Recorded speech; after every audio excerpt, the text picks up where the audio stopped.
said they had affidavits and evidence that there was fraud, and then a judge did something amazing. The judge compelled True the Vote to turn over the evidence, and guess what, David? They had nothing. They were lies. They're a bunch of phonies. And when it comes down to it, they're just a hollow shell. Careful, little girl, you may just be one paycheck away from the damage if they unless you own your home. Election But you can still lose it. Not all homeless people are addicts. And the governors. Fortunately, it looks like, at least in the swing states, the secretaries of state, election officials at the top level who actually have power, are there to protect elections. Drug-addicted people. From voting. Many are just down on their luck. They've lost their job. Can't get another job. I wish people would have a little bit more compassion for their fellow man. You had at the DNC election officials assessing the yes, threat there are at an event hosted by the people Reddits who have mental problems, people who have drug problems. But by far, some of them have just lost their job. Election results fail. An army of angry Trump supporters could resort to violence. Dear God, please bring back some January 6, 2021. If that is true, I'm curious, based on officials that you have spoken to across the Atlanta metro area, perhaps even on the state level, are they at all concerned with the possibility of unrest, given what had happened in 2021, and the scenario that we now find ourselves in? You're damned if you do, damned if you don't. Election officials are very much concerned about the possibility of unrest and potential violence. Keep in mind, it's not just on January 6th that there were examples of civil unrest and violence. It's also in the wake of the 2020 elections. There were precincts that had demonstrators go to the precincts. There were threats of violence at various election places. I recently saw a presentation at an election security conference by officials in Arizona and Maricopa County who talked about a security perimeter that they've had to include in the precinct because of what happened in 2020 with pro-Trump demonstrators showing up at the polling place and threatening violence. And so certainly this is something that election officials are concerned about. They're gearing up to protect election security, both within the polling place and then also on the outside from individuals who may be threatening violence. All right, Anna Bauer, thank you so much, Dave. Please stick around. We're going to talk to you a little bit later on in the show, right after this break. We're switching gears. I'm going to speak to the parents of Hirsch Goldor Cullen, who's been held hostage by Hamas since October 7th. They're pleading to the White House and to Tel Aviv to get their son back.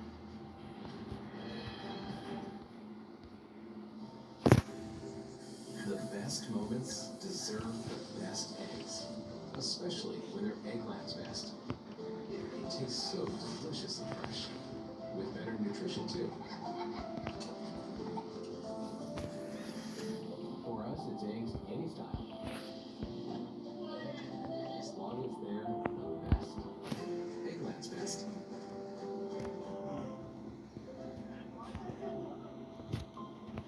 Ooh, stuff time again? So congested.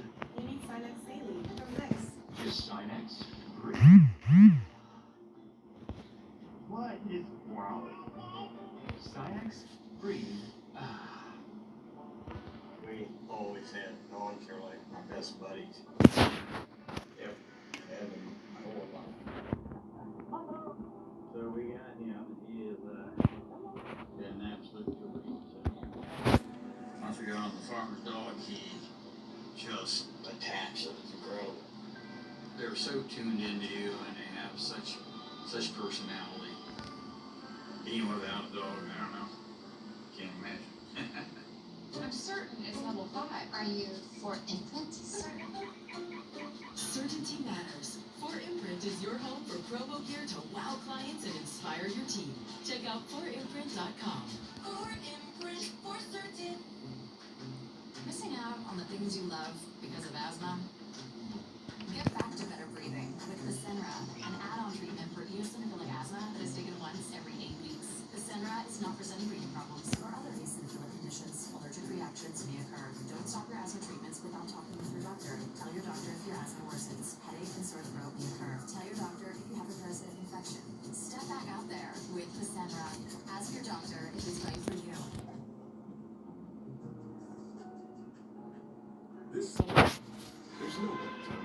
experience the latest Mercedes-Benz has to offer. Make your dreams come true. But the choice won't be easy. With exceptional offers on the E-Class sedan, C-Class sedan, CLE Cabriolet, and CLE Coupe. Hurry, these dream offers won't last forever. Come in now through September 3rd. When things go sideways, will you be prepared? Are you still interested in the solar-powered generator? Just pay special attention. We're going to offer this solar generator with 2 times the power, and if you want, you can even make it expandable. We're even giving away a free solar panel and an easy optional payment plan in case you're ready to prepare now, but need to break up the financial commitment. That is something I can do today while we have these units in stock. Go to 4patriots.com now. Easy life insurance with Ethos. In just 10 minutes, Ethos can help you protect your family's future for as little as $10 a month. We're trusting a magic woman that just appeared in our kitchen. Tens of thousands of families already have. Ethos Life Insurance. What seconds at ethoslife.com. Life with earrings sounded like a constant train whistle I couldn't stand. Then I started taking Lipoflavin. With 60 years of clinical experience, it's the #1 doctor-recommended brand for hearing. And now I'm finally free to take back control with Lipoflavin. One of the things I like about what I get to do is that each day is pretty unique. I might wake up and find out there's a brand new poll out, and I want to dive into it and get something on air about that poll. Or I might find out that there's not a lot of new numbers in the world today, and so today's going to be a day I'm going to spend researching, learning about a state, about the different counties, about the voter history, about the demographic trends, and just committing that all to memory. The only way to really be prepared is to get it all in my brain ahead of time.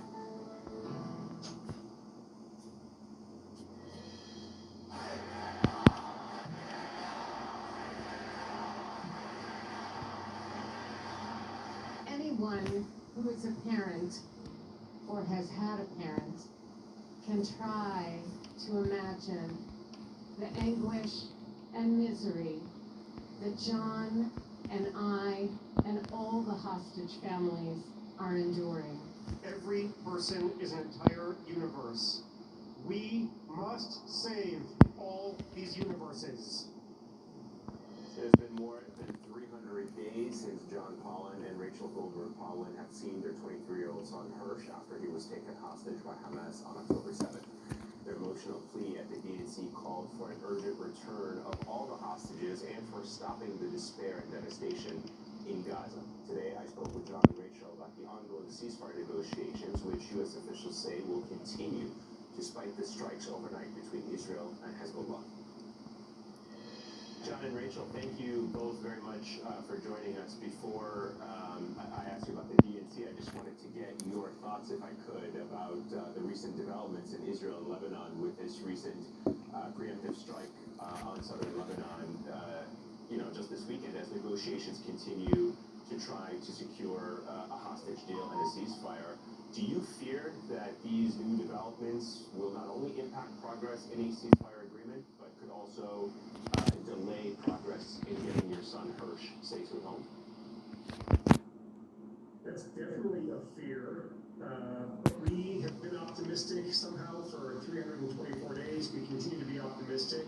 And even in this terrible incident from this morning in the Middle East, we're taking some optimism, which is, unfortunately, in this region, sometimes the way things work is it's just when things are really heated up that they then calm down.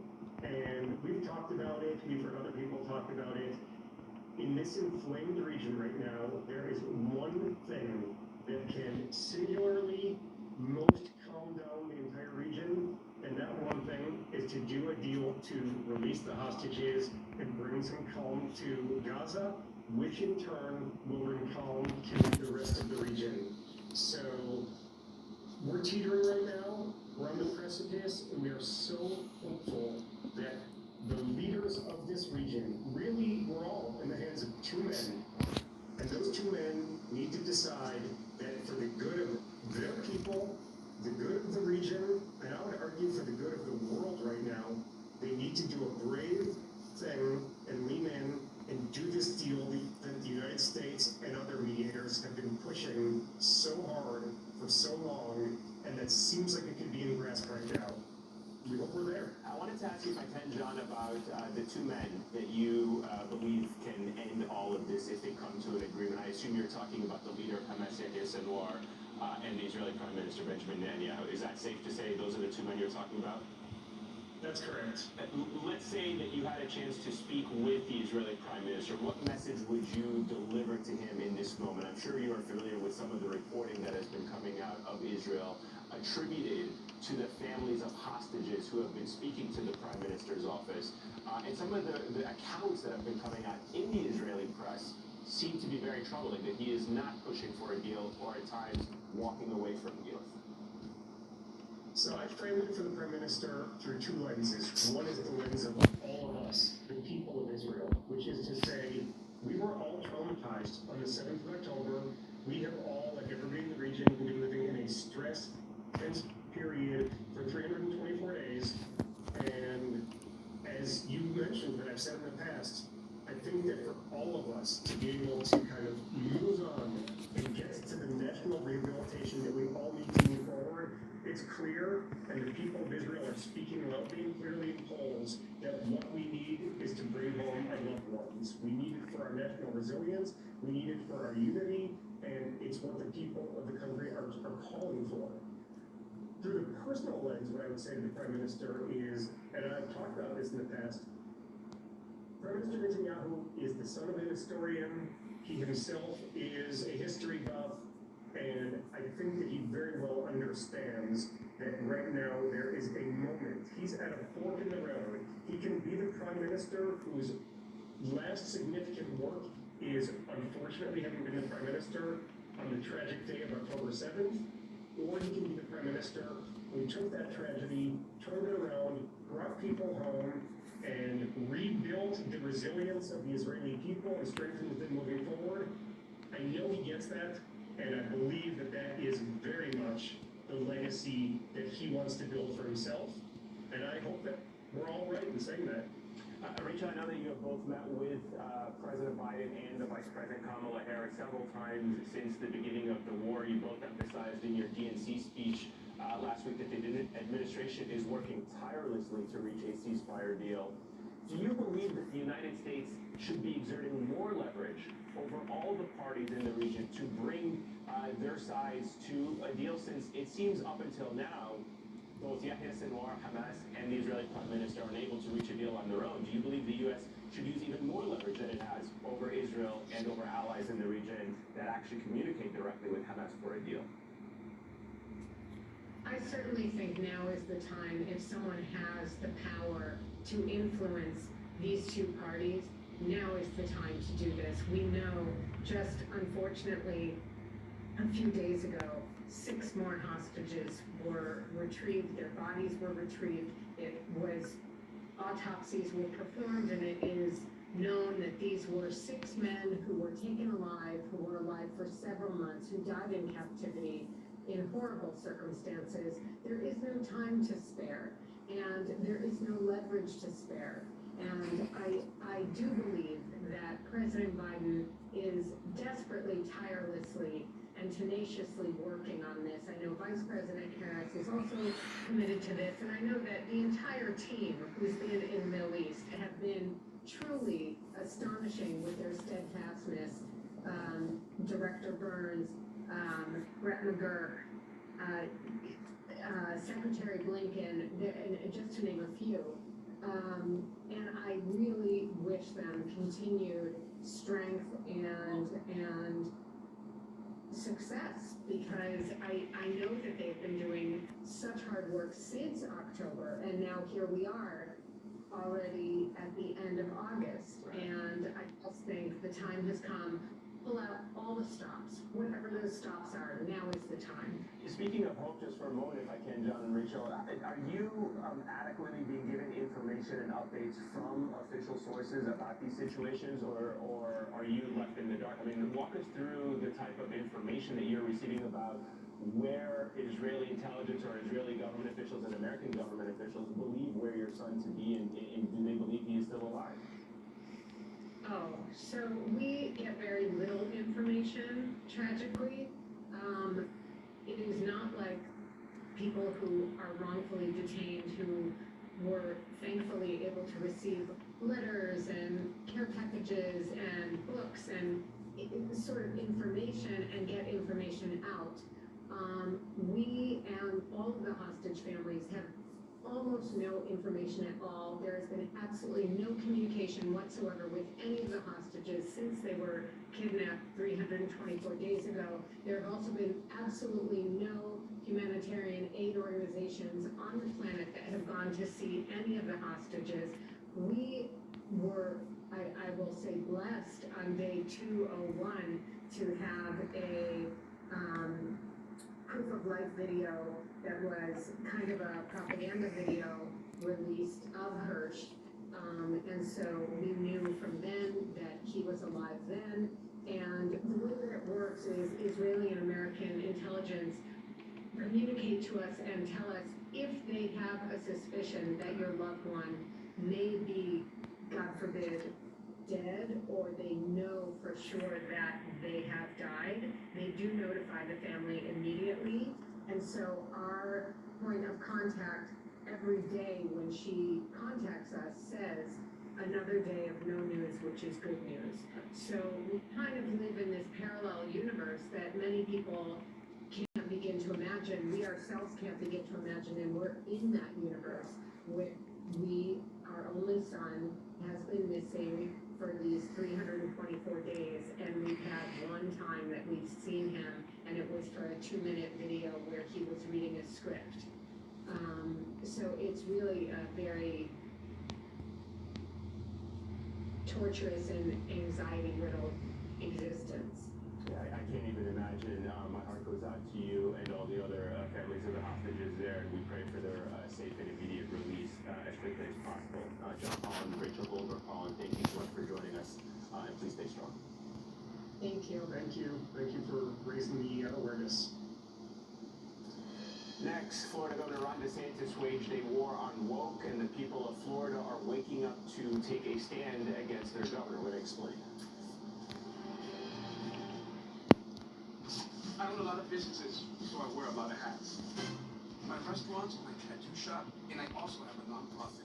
But no matter what business I'm in, my network and my tech need to keep up. Thank you, Verizon Business. Now our businesses get fast and reliable internet with the same network that powers our phones. All with the security features we need. Because my businesses are my life. And the fish tacos are blowing up. So whatever's next, we're cooking with fire. Let's make it happen. Switch to the partner businesses rely on. You were hired to be a maintenance manager, but everyone knows you as a problem solver, and you know who to call to help keep your operation running. Grainger has over 1 million products, including the one you need now. Call, click Grainger.com, or just stop by. Grainger, for the ones who get it done. Getting older is part of the journey, even with worsening heart failure. So when I had carpal tunnel syndrome, lower back pain, and shortness of breath, I thought that's what getting older felt like. Thank goodness I called my cardiologist. I have ATTR-CM, a rare but serious disease, and getting diagnosed early made a